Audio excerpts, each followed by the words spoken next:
Dear student, class 12th NCERT के chapter reproductive health का एक इम्पॉर्टेंट टॉपिक डिस्कस करने जा रहे हैं, जिसे हम लोग एमटीपी जिसका फुल फॉर्म है मेडिकल टर्मिनेशन ऑफ प्रेगनेंसी, या इसी को हम लोग बोलते हैं इंड्यूस्ड एबॉर्शन के नाम से जानते हैं। इसके ऊपर आज बात करेंगे, इम्पॉर्टेंट है।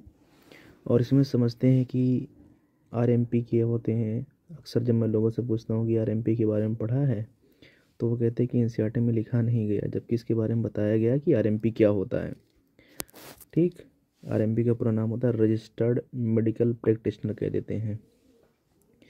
तो आइए एमटीपी या इंड्यूस्ड एबॉर्शन के बारे में सीखते हैं क्या है।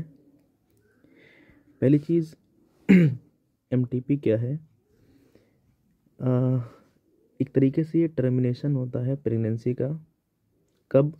Full before the full term, यानी कि जो फीटस है अभी वो पूरी तरीके से बन नहीं पाया है, उससे पहले। यानी कि जैसे ये यूट्रस आप जानते हो ना, इसमें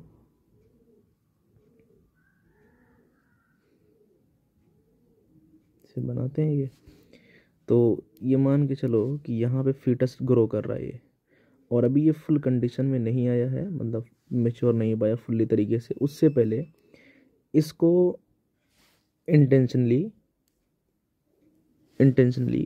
या फिर वॉलेंट्री, इंटेंशनली मतलब एम बना के, और वॉलेंट्री मतलब होता है आपकी विश के अकॉर्डिंग, इसे टर्मिनेट कर देना, इसको ख़त्म कर देना, गिरा देना, इसी का नाम क्या होता है?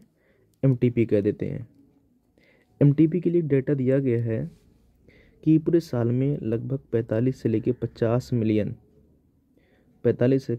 मिलियन पर ईयर एमटीपी कराई जाती है, जो कि कंसीव्ड, हाँ वर्ल्ड का डेटा है ये पूरे वर्ल्ड में, जो कंसीव्ड प्रेगनेंसी यानी कि जो प्रेगनेंसी ठहरती है 1/5 का हिस्सा है ये। क्लियर है? ये जो कि कंसीव प्रेगनेंसी का 1/5 पार्ट है, इतनी ज़्यादा क्या होती है, एमटीपी करा दी जाती है।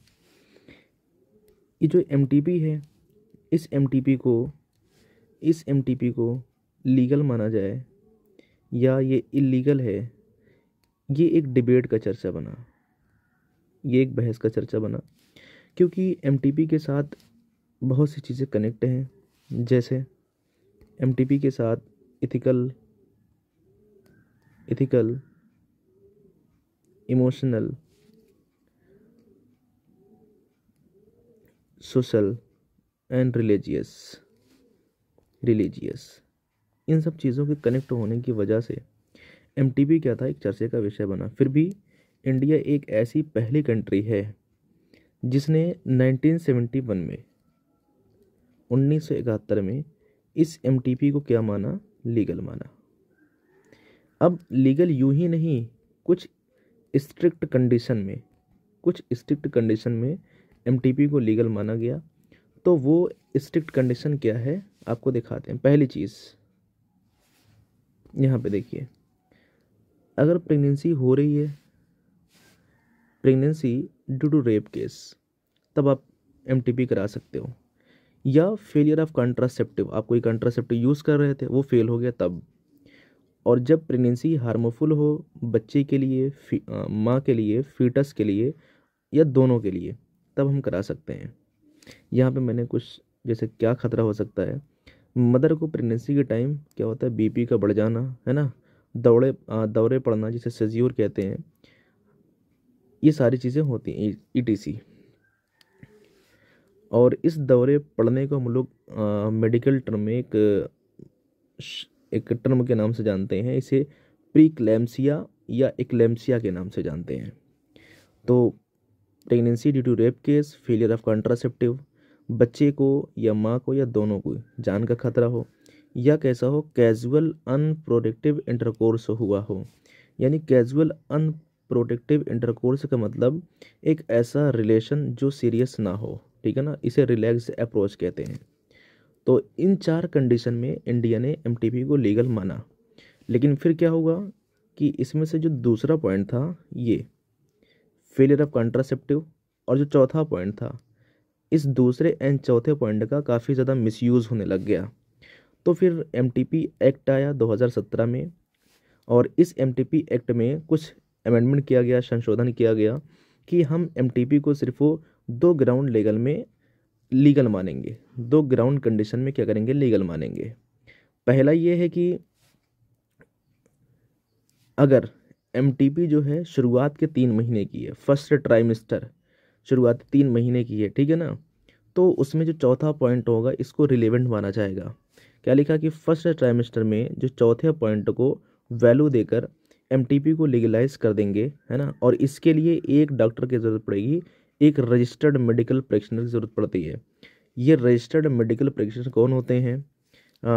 ये एक एमबीबीएस डॉक्टर ही होता है जिसको चीफ मेडिकल ऑफिसर नहीं होता है, सीएमओ, उससे परमिशन लेनी पड़ती है आरएमपी के लिए। तो जब उसे परमिशन मिल जाती है तो ऐसे एमबीबीएस डॉक्टर को हम लोग आरएमपी कहते हैं।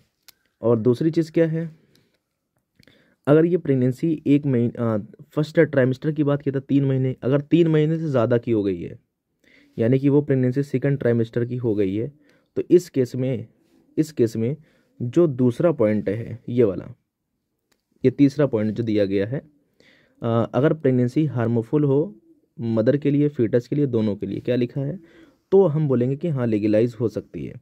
तो फर्स्ट ट्राइमेस्टर में चौथे पॉइंट को वैल्यू देकर लीगलाइज, एंड जब सेकंड ट्राइमेस्टर में होगा तो 2 ही पॉइंट को वैल्यू देकर लीगलाइज माना जाएगा। कौन कौन सा पॉइंट? एक तो जब माँ को खतरा हो, है ना, कंडीशन आगे प्रेगनेंसी कंटिन्यू करने से, और दूसरा क्या है, जब बच्चा हैंडीकेप या फिजिकली मेंटल डिसऑर्डर से ग्रस्त हो जाए, तब हम इसे क्या करेंगे, लीगलाइज मानेंगे, अदरवाइज नहीं।